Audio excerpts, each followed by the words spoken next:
Okay, we start the record and it's noon, so we click on go live.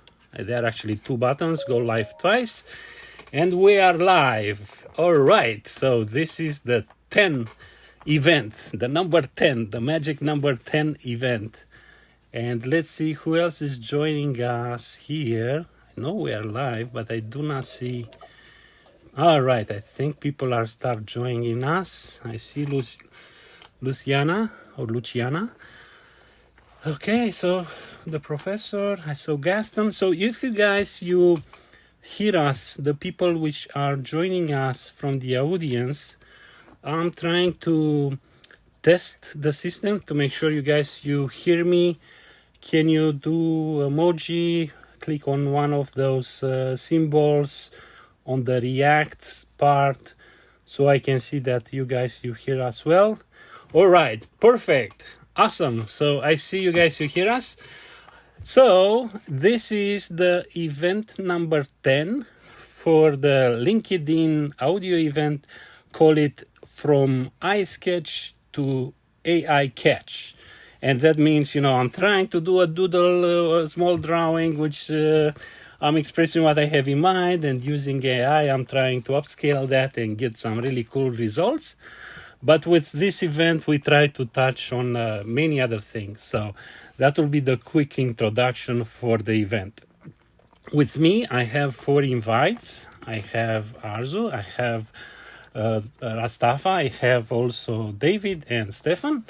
I will ask them to introduce themselves after I will do my introduction. And after that, we'll have a quick discussion about innovation, the news with AI, and also the upcoming revolution with 3D. So, my name is Sando Barciu. By trade, I'm a civil engineer. I do have also background in architectural and industrial design. I did that for many years. But more recently, I discovered, like many other people, the power of AI, and I'm trying to explore that as much as we can. There's some really interesting stuff coming from them. And also, it's quite on the cutting edge. We see every day so many news, so that's the reason I want to talk about that as well. So I'll ask also my invites if you can have a quick introduction for yourself. So we'll start with the ladies. Arzu. Hello, thank you so much, first of all. If I would like to introduce myself about me, I'm digital designer and game designer, and actually I daily try to create some useful content for social medias as well, because step by step to learn something, I really like to teach and share my knowledge with all of us. So that's why I'm trying to at the same time content for social medias.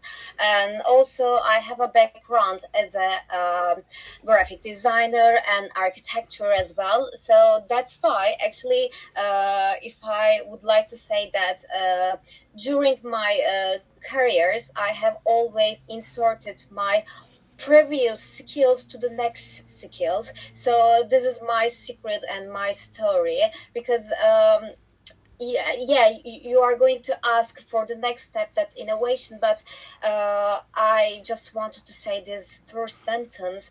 Innovation is really nice to insert your current works to able to pass your next steps. So that's why I really like to interpret something new and old. That's why I'm here, and I really like to my job. And with my job, I always use my landscape architecture skill and digital designer skill, digital arts actually, and also game designer skill. And I really like to write some stories. And yeah, actually my story is really long, so that's why I'm a bit surprised. How should I start, or which one should I emphasize more? So step by step with the conversation, actually it will be better. But as a summary, now, yeah, I'm digital designer and I'm using AI technologies with my current and old works, and I really like to combine this kind of like this technologies. So I can say as a summary these words. Yeah, really, really cool. I'm also we're gonna have a really cool discussion. As you guys should probably notice, we do have people from different industries. So the next one will be really cool, interesting one. So Rastafa, if you want to introduce yourself a little bit. Okay, thank you. Thank you. Hello, everyone. Thank you, Sandhu, for having me. And I would like to thank the other speakers as well for being here. And then lastly but not least, I would like to thank the audience for actually showing up. Otherwise, we'll be talking to ourselves. Yes. So I am Dr. Rastafa Geddes. I'm the TBI guy. I study traumatic brain injury. That's my research area. And I work with the Ruffin Neuro Lab, which is a research lab and a STEM education lab in Richmond, Virginia, started by Dr. Vernon Ruffin, who is also a professor at Virginia Union University. And so within the Ruffin Neuro Lab, I am a neurotrauma scientist, and Dr. Ruffin does neurophysiology. And we collectively understand the need and the importance of integrating AI into the laboratory to be an optimal option for our students and our trainees in the future. And so that's why I'm here, because it's to talk about just the integration of AI and how it has taken over not so many industries, but also in the neuroscience research and educational industry. There's a revolution going on.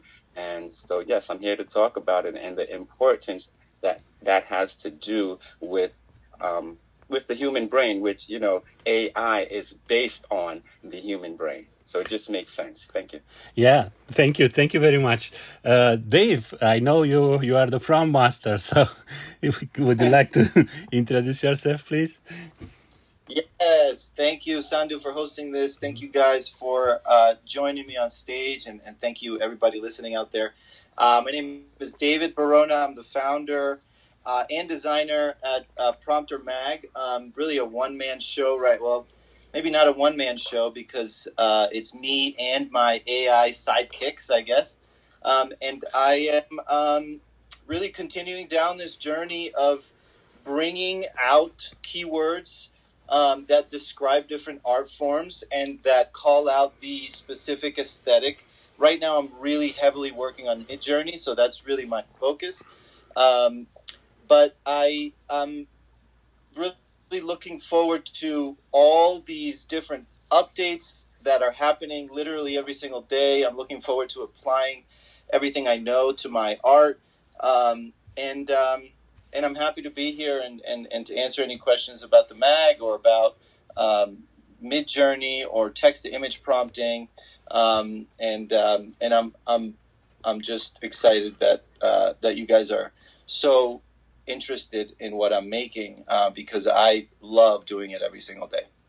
Yes, and I guess all the people which are really passionate about AI, they do that as well. A quick reminder, guys, for anybody who wants to come on the stage, on the bottom right, there is a hand symbol.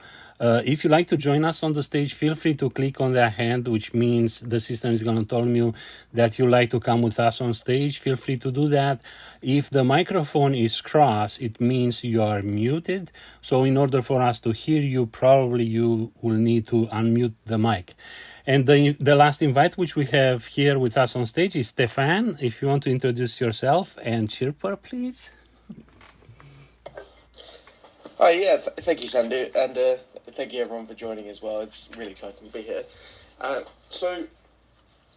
made Chirper AI with my friend of many years, and what we wanted to do was change a little bit the AI landscape from being, quite frankly, slightly boring and full of tools that help productivity to creating a tool that actually, well, not tool, but creating something that was quite fun, that people would love to come back to and check on a daily basis, check their characters on our little game. So what we've done is create a web-based social network with a real social graph behind it. So what we're doing is harnessing the decision-making power of LLMs themselves, and we've created a society of these artificial intelligences that then go and act out on this social media that we've created for them. So no humans are allowed on Chirper at all.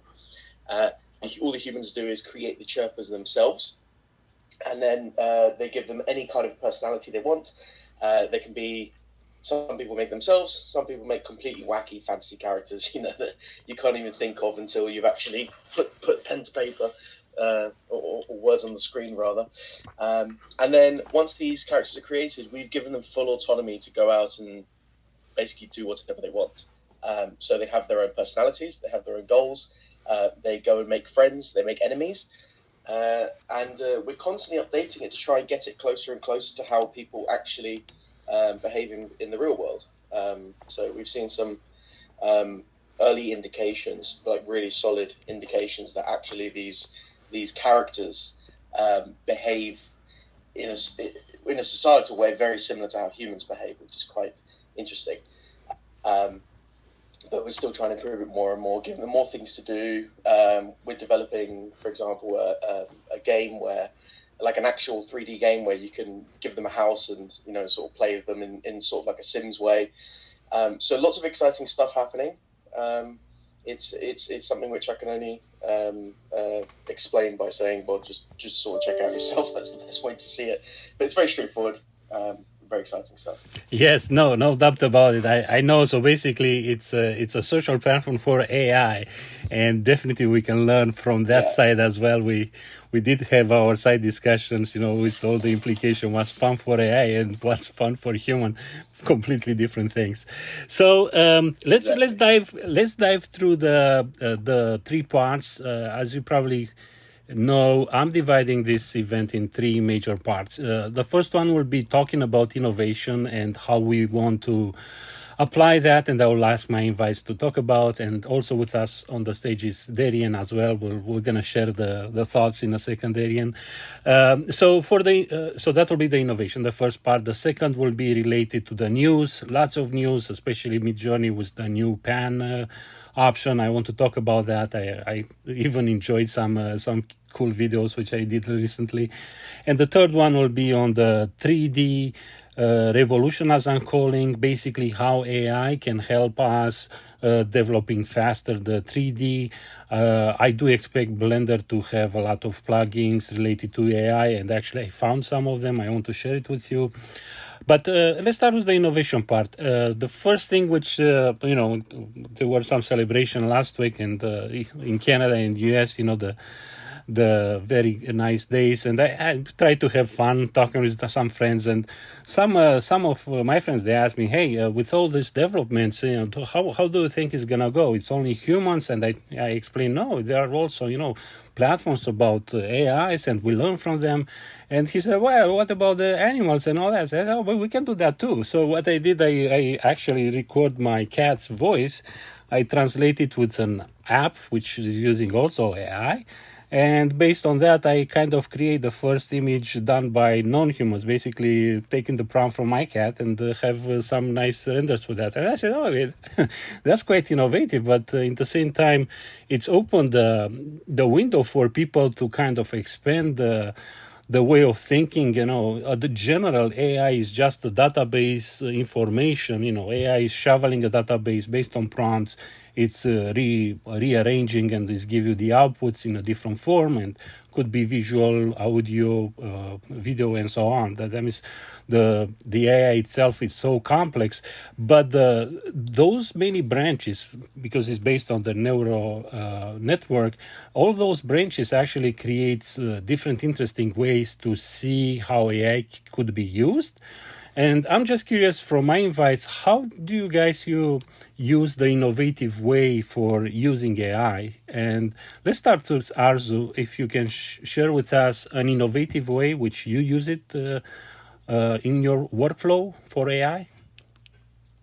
Yeah, actually, if I need to be honest, AI and machine learning system is not new story. But if we need to take as a text to image or text to voice, text to audio, these are new things and these are revolution for these days. So that's why I really like to use these creative technologies, and I have always preferring to use these keywords, actually creative technology. Why I'm always saying like creative technology? Because creative technology every year, every day is evolving day by day, step by step. And if we say just AI or ML, these words one day will be old, but technology will be grown. But if we say creative technology, and we always will have a chance to catch these new technologies as a interpretation in our lives. So how can I implement my current works, this innovation?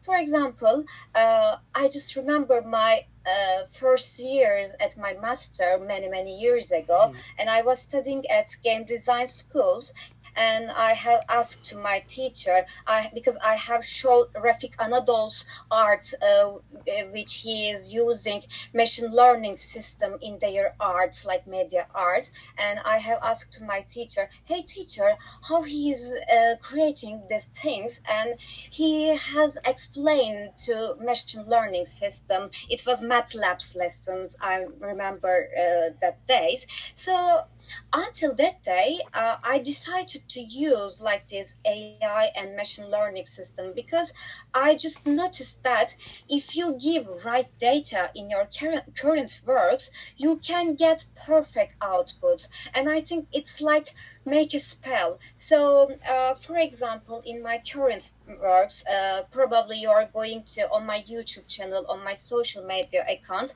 I'm using this technologies like a spell, because I really like to make a spell, like I'm seeing something at outside, and I see, oh my god, this is how it looks like a game character, or like a plant, like a flower, like a sky. I always dream about something, because when you lesson design fundamentals, you are starting to make some comparison between real life and digital life. And if you make perfect connection between two kind of life, physical and digital, you can create perfect and creative things in your lives.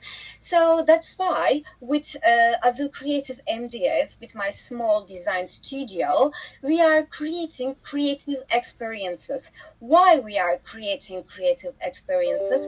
Because there are kind of amazing softwares which we can use as an AI tool or something like that, which is make it easier our lives. But in here, there is one important question in that days. How can we implement in our lives? Yes, there are many kind of softwares, but we don't know how we can use that. So if we show the people the tricky sides of that technology or AI tools or something like that, people will start understand something, and they will stop their fears across to the AI technologies. Everybody says this sentence, AI will take our jobs. No, it will not happen, because this is tool. This is just tool which is make it easier your lives, and which it will increase a bit creativity. You know, there are kind of roles in the business in their current jobs. Someone is art, someone is in the art side, someone is in the development side. So in here, important things, if you are a developer, you are going to use AI technology for your development process for make it easier.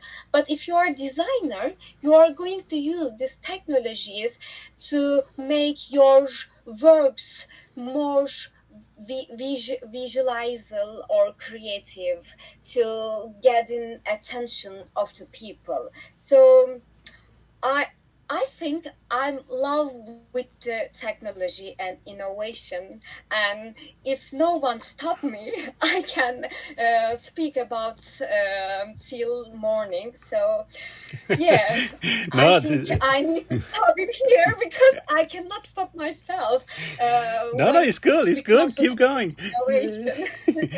Yeah, you touch a few things which are extremely important from creativity point of view and workflow. I like that you brought it in because yes, there are so many tools and people usually they try to use the tools which they are familiar with it, and many times even on the previous discussion we touched on this one is like, oh, everybody tries to use only Midjourney when they can actually combine Midjourney with Photoshop or with some video editing, and you can have fast results, even faster than trying to do many iteration in Midjourney trying to get something, because it's back to the control as well. AI visual like Midjourney, it's very random. As good you are with the prompt, and we get with Dave as well. He's gonna give us some tricks, but definitively, what is in your mind, it doesn't mean it's coming outside with a prompt and AI, and that creativity in your mind will always be there. Disregarding how big databases are or how fast the information goes. And yes, you're right. The first AI is actually from 50s. Not many people knows about it, but yeah, more recently with Midjourney, they kind of boom in the information, and I'm almost sure there are many other ways. Maybe Rastafa, we can explain us a little bit more how AI can be used on completely different field than visual, on the medical field. Thank you, Sandhu, and thank you for that, Arzu. So yes, as a neuroscientist, so when I think about innovation, we have operation and then we have application. So we think about if you're providing a service, we think about how the innovations in AI is helping in the operations, and you just think of kind of like answering emails or writing, like you've seen with Word, how Word has been taken over. Well, the same thing is happening with Excel, right? Like all the AI bots are taking over. It's making like Excel obsolete. So all of these innovations that lead to operational advancements. So then you can actually do the science and do the job. And then the science part of it is the application. And for me, it's interesting and exciting because I'm interested in the point of integration. And what's going on here is you think about your five senses, or if you get traumatic brain injury and you think about what you lost and how can the AI and innovation help you to regain that sensory information as well as the quality of life. And there's so many things going on in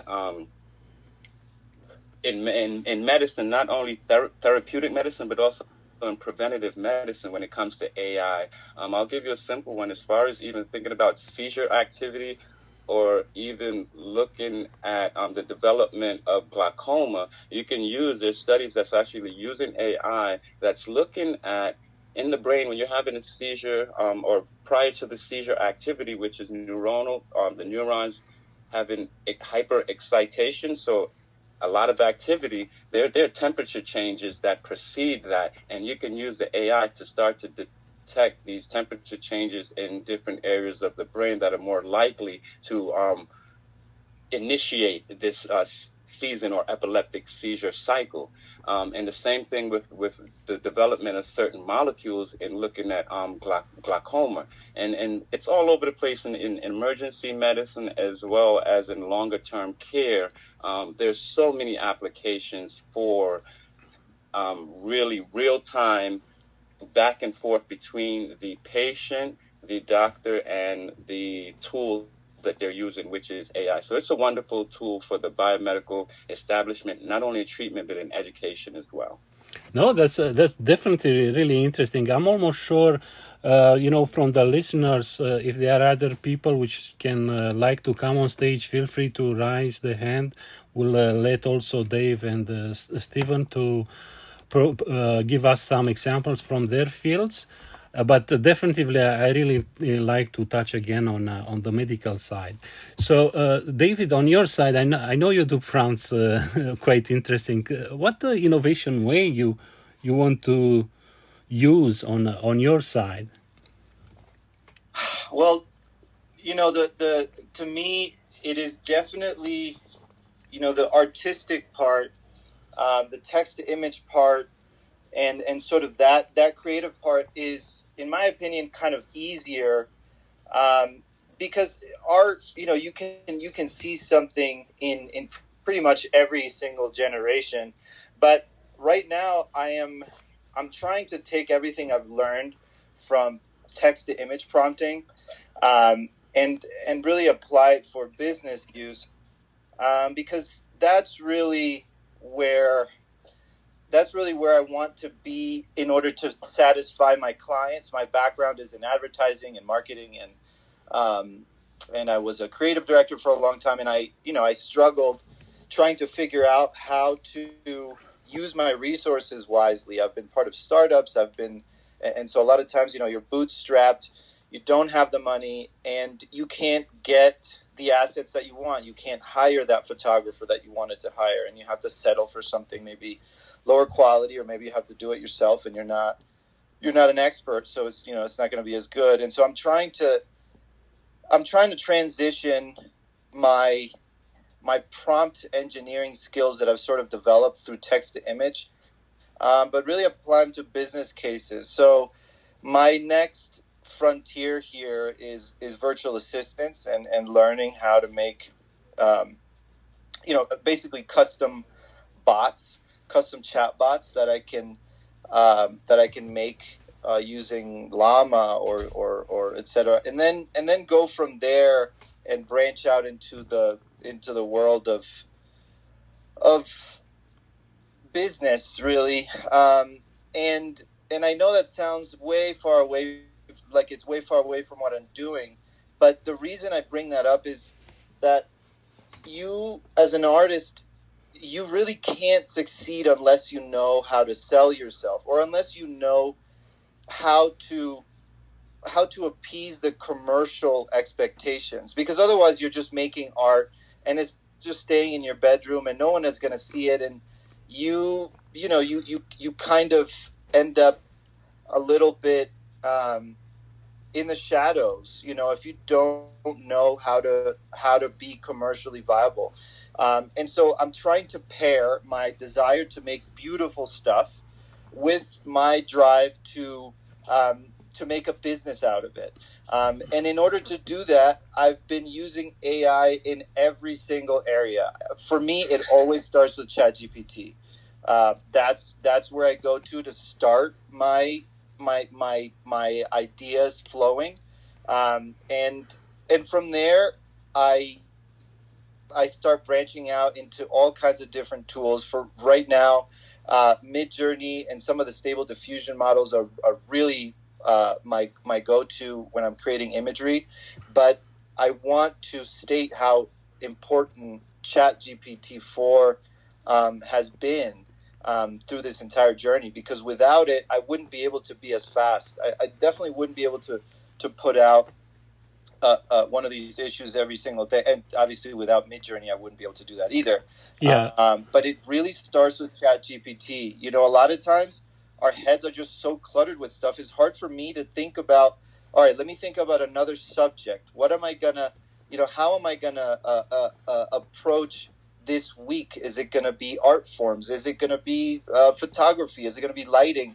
What am I going to do this week? And without ChatGPT, I would be stuck on Google, or I would be stuck just trying to do it on my own with my own learning over time. But I only have a day.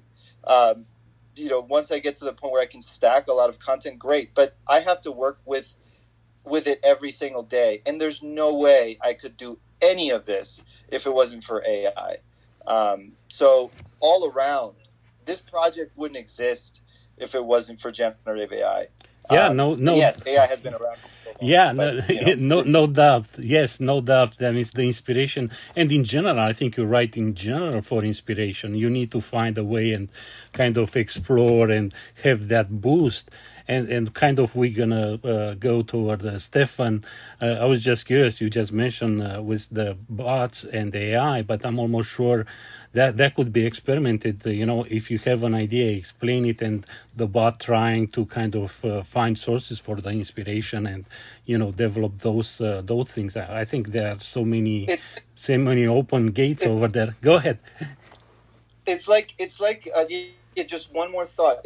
I use it basically as, like for example, me and my wife, we bounce ideas off each other all of the time. She's kind of my bouncing board. She's my feedback. She tells me when something is good. She tells me when something is bad.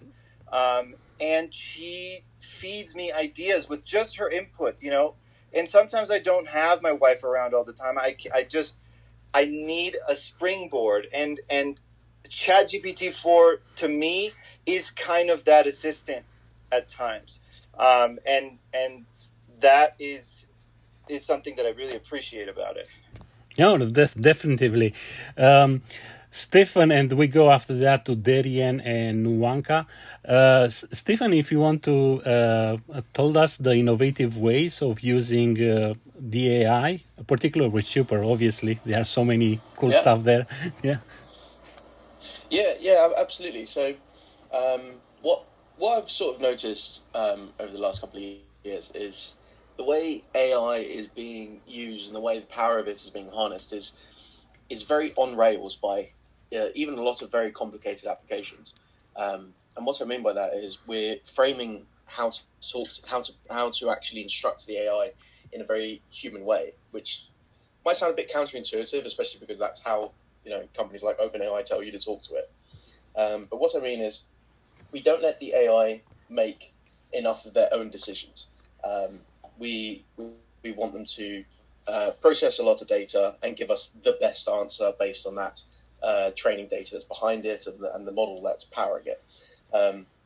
So, for example, what we do if we were to do this in Chirper, we could create a very long list of very good, well-written responses that have been that we've collected over the years, and have the chirpers pick one of the responses, maybe change it up a little to fit their personality, and you could do it that way. But we don't. So what we do, and the reason why I say they're autonomous, is we actually allow the AIs to choose for themselves every single thing they do. So instead of creating, for example, we recently released a relationship feature where two chirps can establish some kind of relationship, not necessarily just like a partner, but it could be a friend, it could be an enemy, or whatever. The point is, we didn't make a list of what that could be. We just told the AI, you are going to form a relationship with this other chirper. What is that relationship going to be? And that's it. And then they have free reign to come up with exactly what they think a relationship is. The same goes for the posts themselves. The same goes for the categories that they actually categorize themselves as.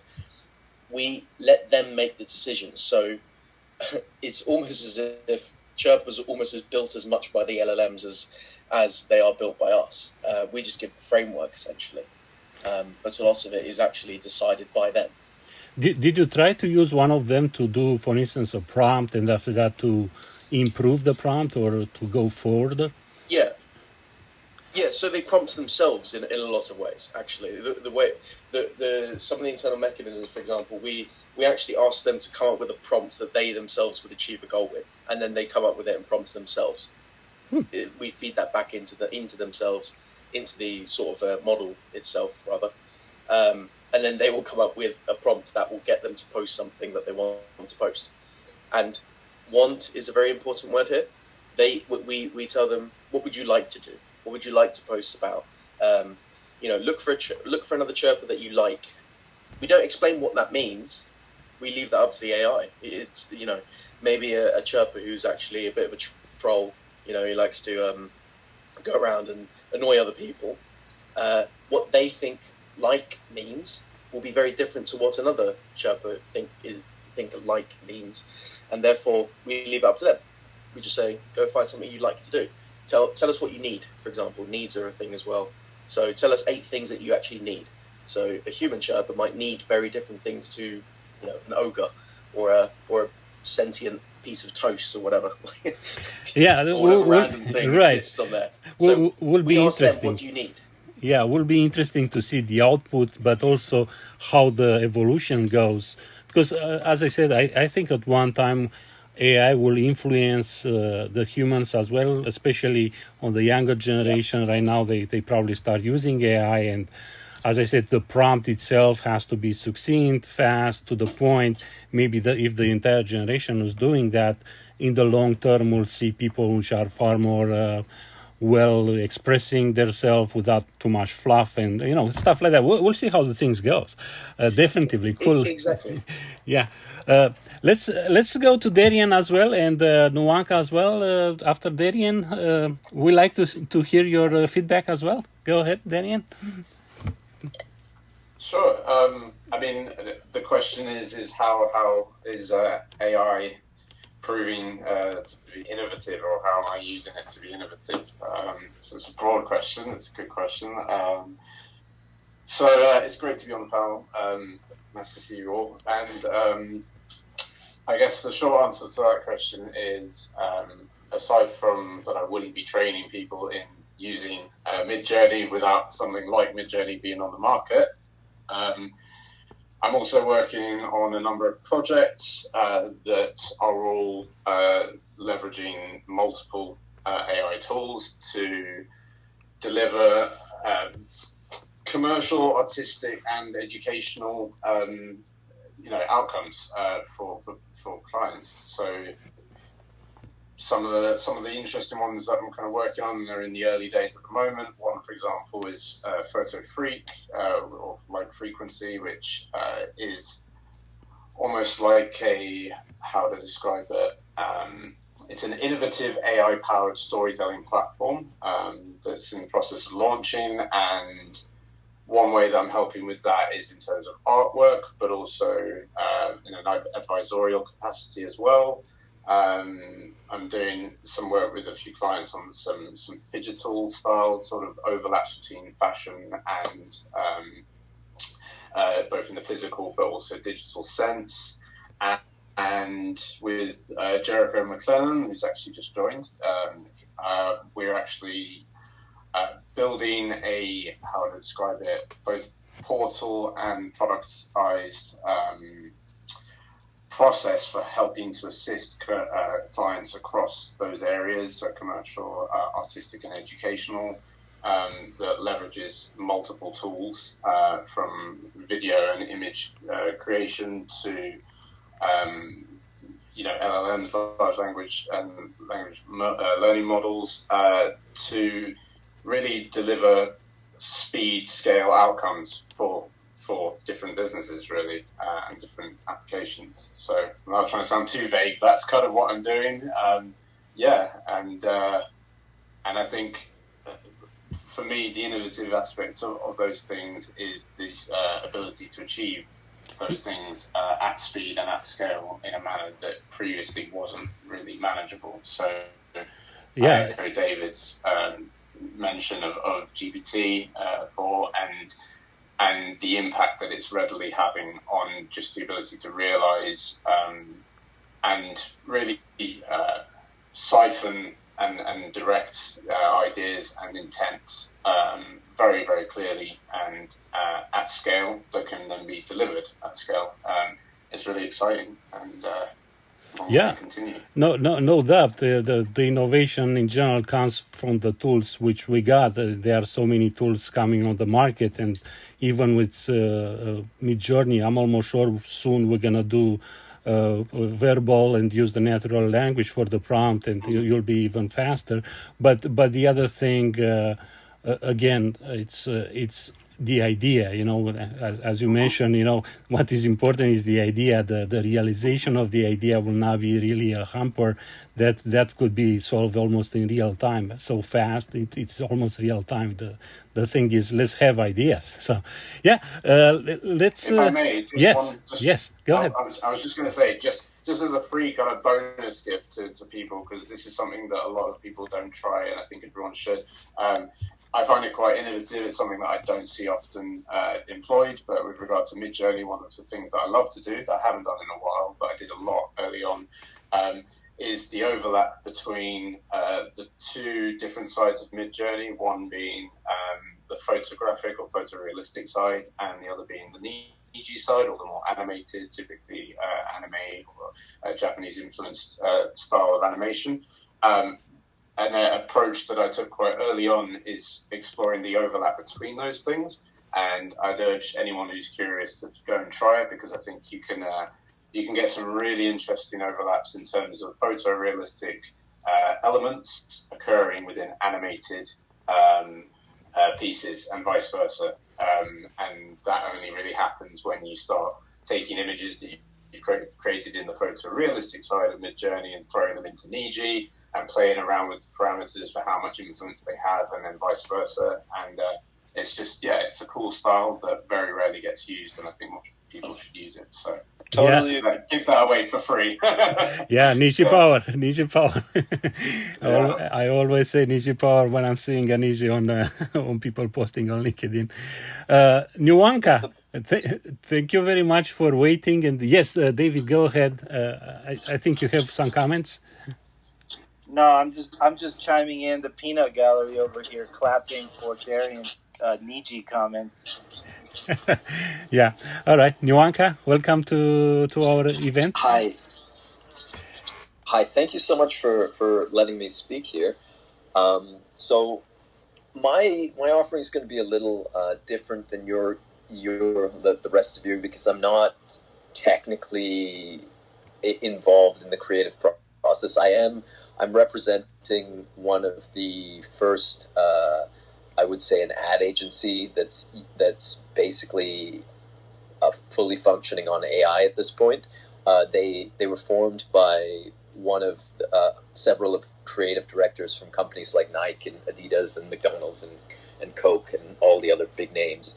They came together and they layered their system where they put the creative directors at the top, then the inputters, and then a layer of AI. And they just did a campaign for a jewelry company in Dubai, and they did about 6 months' work from traditional agencies in 4 hours.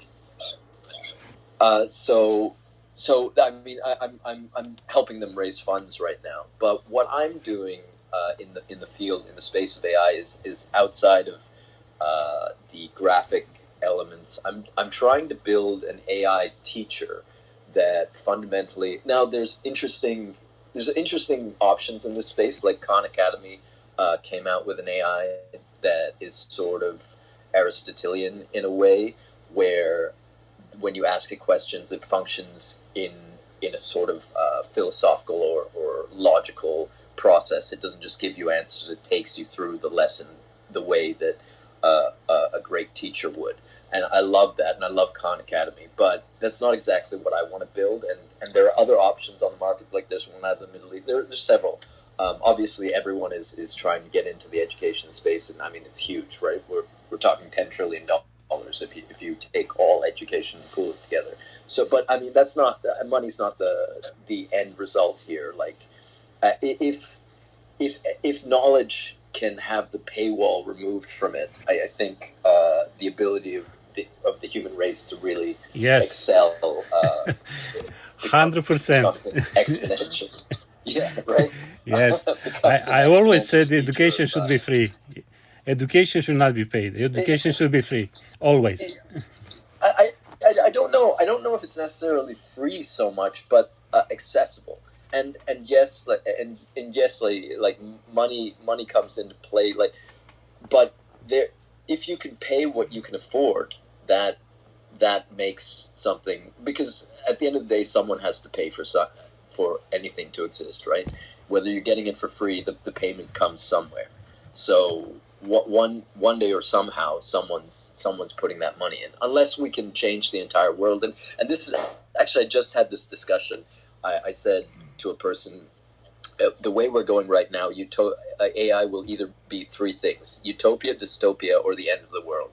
And that's functionally basically what we're facing right now. Anyway, so I don't want to take up too much of your time, but I would love to know, as far as creatives, where you see the job market going, based like even if we solely base that question on the development of Midjourney from 1 year, right? Like we've all seen that meme of the 5 versions of Midjourney, right? But even there are more versions now. So Yeah, let me just taking that into. Yeah, let me Sorry, go ahead. pass also on the news, and we go to Jericho as well. In the comments for this event, Can I say one thing before yeah, sure, I leave? go ahead. So since I'm building an AI institute in Oman, I'm getting funding and government support, and I want to build an AI institute that has international connections and people from all over the world working together. If anyone is interested in looking into becoming part of that project, I'd love to connect. Yes, no doubt about it. And pretty much everybody who goes here, guys, on the event, you can see who link in, make the connection. If we have ideas, comments, good links, post it in the comments. But Nwankat will quickly answer to your question, and we go to Jericho as well in a second. In the comments, I posted also AI, for instance, courses. Even Harvard is doing some of them. Of course, Google has got also their platforms. I see the tailoring toward a certain part, which I think that is what you are going to say. You know, I want a certain way, the teacher to be in a certain way, which I think is really cool. I think those will come as well. And of course, you know, the structure, how you want to do it, that's the most important thing. And I'm almost sure you can build it using the AIs. There are so many options. But quickly on the innovation part, as you guys, you see, Midjourney released this pan option, and in my opinion, I noticed it without actually looking to the news. They posted and I read it after, but kind of I was surprised. I saw those arrows down below and I was playing with it, and I realized, okay, the resolution change and all those stuff without actually reading their official news. And after I did, okay, that makes sense. But there are so many things popping out of the blue.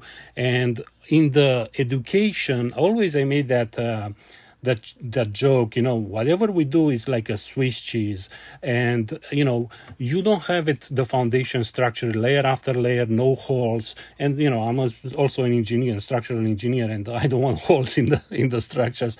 But we see that as the technology evolves, with it, the package of the information which you have, or your education which you have, is like a Swiss cheese. Yes, you have pieces here and there, but there are voids, and you need to cover those voids. And typically you're not going to cover that void except you have to, or you are interacting, or you are faced to get a solution and you don't know. So what you're going to do, you usually probably go on YouTube and find a quick, and depends what it is, of course, could be at the hobby level or could be at the professional level. At the professional, of course, you're going to call directly person to person, and you'll find what you are actually missing, or you are not familiar with that. And usually this is how human usually works. But with the new development of the IT, I'm seeing the cheese having way too many voids, and a lot of people kind of trying to get as fast as they can to the surface of the cheese, and having that unstable structure. And I'll leave it like that for the moment, and we can debate on that. The other news, which I see it here, and I have a notes on the side here, on the 3D, I think I'm not sure if we're going to be able to touch too much, but there are some news on the 3D, especially getting from Midjourney to the 3D using Blender. We can use some ref maps and things like that. You can use also the manually if you want with FSpy, and you can build a 3D model from that. I guess I will not touch too much on that, but I would like to give the chance to Jericho to talk about the prompts and the way of having natural languages. I guess that's where we're at when Jericho joined us. Jericho? Yeah, absolutely. Thank you, Sandhu, for giving me an opportunity to speak. And I'll try to keep it short because I do know you have some other points you'd like to cover in your overview. But I'm going to go ahead and merge a little bit of innovation and news so that you can segue into the news piece. Talking about building, talking about prompting, talking about where do we see Midjourney and some of these tools a year from now. So let's jump up.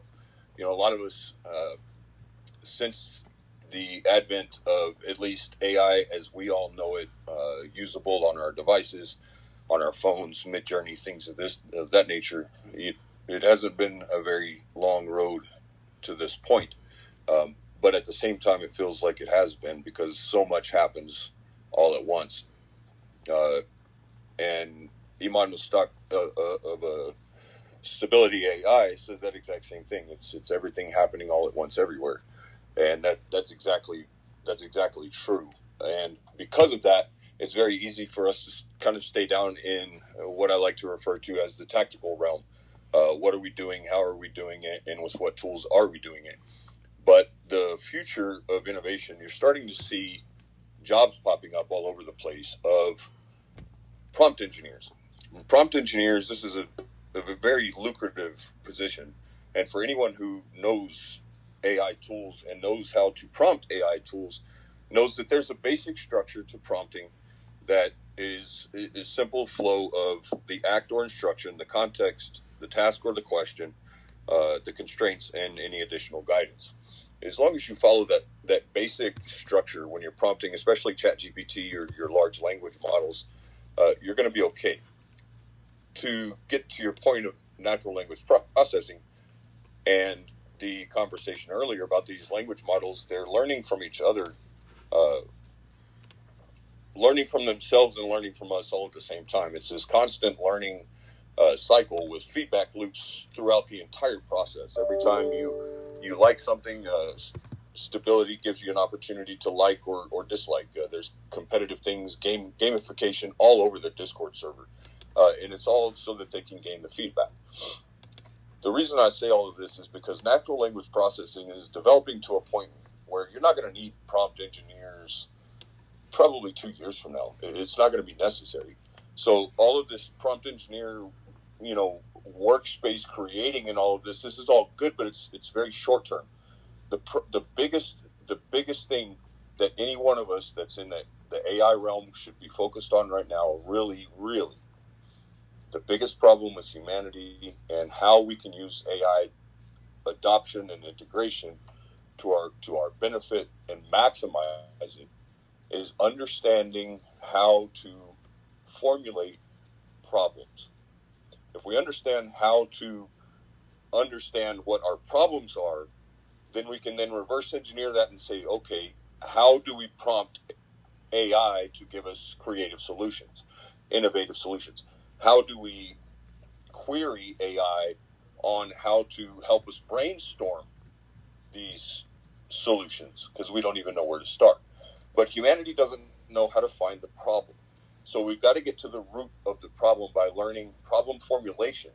If we can learn problem formulation, then we can determine what prompts we need, what questions to ask, and things of that nature. So from a news and innovation standpoint, look at Stability AI. Keep your finger on the pulse with Stability. Next month, they're going to be launching their next iteration, and they've basically got video. They're building everything that us creatives need to build on. On top of that, you've got Mosaic machine learning that combined with Databricks, so that they've opened the door. That's all open source. You can jump on GitHub. You can do all this kind of stuff. Anything and everything that you want to build is available to build upon. And you have general AI, and then you have special AI. And Stability is the special guys. They're for the creatives. They're the ones for imagery, audio, video, all of that. That's their platform. Now, Midjourney. Midjourney is 12 people that started it up and they're on a Discord server, and they are the premier image generation tool for most options. This is a race. This is the space race all over again. So keep an eye on the major players, both general AI, both special AI, and then look at the shovel seller. There was a thing I saw the other day that said when everybody's rushing to dig for gold, be the one who sells the shovel. That's NVIDIA right now in imagery. So keep an eye on those guys, and again, learn how to formulate problems, and you'll go a lot further than just selling your images and figuring out where to take businesses, because they'll be asking you, where do they need to go? Yeah, and in general, we are solution providers. Any successful person, even if you take the base Mid-Journey when they appear, like I'm not sure exactly what their goal, but right now they try to expand toward the areas where they are not quite the best, and we know they try to go toward the video. There are other people which are having the upper hand over there. They are good on the image, but then they will start right now developing toward the other areas, and I'm almost sure we'll see how the things will go, but I'm almost sure they try to be the best on that area as well, which it's a good race, as you said, in regarding the, if you want to have some, let's say, good outcome out of it, selling shovels for the gold diggers. Yes, the infrastructure is developing. In the future, we're going to see an immense database output. It's absolutely normal. Right now, actually, this century probably is going to be remembered as the century which is creating so much data. Personally, I think this is more toward the hoarding of the data. That means you may use only 0.001 of that immense data just to get something meaningful. And maybe we'll see in several years we're going to have purges and stuff like that. And I mean, this is how usually evolution goes. And I agree with you that's probably the right thing. Look beyond what it's in front, who's supporting that, what's the infrastructure. And if you want to have a real good investment, definitely it's in the infrastructure which supports that particular, let's say, industry or that particular outcome. And yeah, I agree with you on that sense, no doubt about it. But in the same time, we should not be fearful about the AI. I'm almost sure whatever it's related to the human imagination still is going to stay with the human. It's still a tool, depends how you want to use that tool. Hopefully in the positive way, we should not use it in the wrong way. But again, the whole thing about the AI, it's took the whole world by kind of by surprise. But we are in the verge. It's on the verge in time. I'm almost sure those things will settle, and we'll see how people will react. And again, they will use it as a tool. They will, same as it was in 90s with the internet and websites or photography in 1800s when they pop up. And during time, the things they just align by themselves anyway. So that's what I like to have as a quick feedback. Regarding the 3D, we still have like 4 minutes. I really like to touch a little bit on 3D. What I see, the development on 3D right now is becoming so interesting.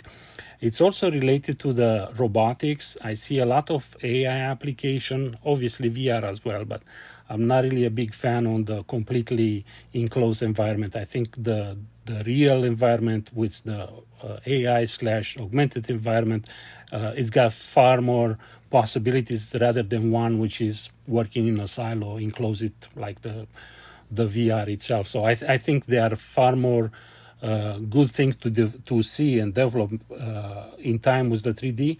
But on the robotics, I intended to touch a little bit on that. On the other event, we just talked about robotics, which are actually coming and lifting cars and parking them.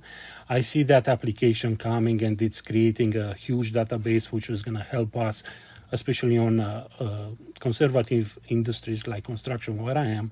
We're going to see that introduction, and I was just curious how you see it on, the robotics coming and the 3D on the other industries. And I'm just curious, Jericho, on your side, how you see that, and people from the audience, in the last 2-3 minutes, feel free to raise the hand and we can have your feedback as well. Yeah, thanks, Sandu. The robotics industry is a very interesting thing to watch, especially as it merges with more and more with AI, and as the mixed reality, the implications in the construction industry are really, really where I'm focused because of, like I shared before, my background in both construction management.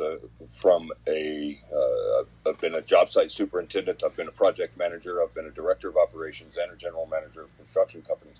And so with that being said, I can see from an architectural standpoint, from a structural engineer standpoint, from a project standpoint, and from an on-the-ground, boots-on-the-ground application standpoint, where robotics is going to change everything. Some of the major problems that we've faced in the construction industry over the last couple of years, obviously workforce shortage is a huge problem. Then here in the United States, we had cost of goods, our materials skyrocketed through the roof. I mean, we were making jokes. My father-in-law and I, sometime this last summer, we were in the local grocery store. We were doing a project on one of his rental homes, and he pulled his wallet out of his pocket, and a bunch of sawdust went all over the conveyor belt. And I told the lady, I said, "Oh, there's your $6." And but a lot of these problems are going to be able to be mitigated by robotics, because while the initial cost is going to be incredible, that cost is going to aggregate out. It's going to wash out over time. Your ROI is going to be realized very rapidly. And so I see this continuing to develop, and probably more and more frequently, as I discussed. Once you have these major models, that infrastructure in place, these companies, these open source companies, they want you to build. They want companies like where you work at, Sandu. They want you guys to build the most incredible platforms that the construction industry needs. They're providing us the tools that we need so that the creativity and the innovation that we have stuck in our minds, that we haven't been able to get out in really efficient ways, because everything takes so long, and you need a team to do anything, and trying to find team members when we all are busy in our own lives is very difficult. So I'm going to bow out now. I probably took too long, but no, it's fine because yeah, we are on the same page. Yes, this is how I'm saying too. The creative mind of human will stay creative, and will have a lot of tools toward that. And with robotics, will integrate all this maintenance, which probably they will run by itself at one time, sometimes in the future, we don't know when, but at least that's what I'm saying as well. And basically the humanity creativity will be the golden, and everybody will focus on that. So that's what I'm saying as well. I intended at least to touch on that. We kind of reached toward the end. I like to thanks to my invites, and as usually I will try to let one of the invites to do the closing. Arzu, if you are kind, would you like to do our closing for the meeting? Actually, I would like to say thank you so much, because it was so useful, and it was amazing conversation, and there were kind of people in here, so to listen all of it, and also to inspire to us, and to be on the same page. These are really awesome things. So I would like to say thank you so much for all of the things. So yeah, I really looking forward for the next year's events, kind of like that. Thanks so much. Thank you very much to the invites, to the people on the stage, and obviously to the people which are listen. Again, the next event is going to be next Thursday at noon Eastern time. That's New York time. And I hope, guys, if you have any comments, feel free to post it on the event here on the comments. I will post a few more links with robotics and cool stuff, so you can have inspiration. And definitely we'll see each other again next week on Thursday. Thank you very much again. Appreciate it. Thank you. Thanks, Sandu. Thank you. Bye.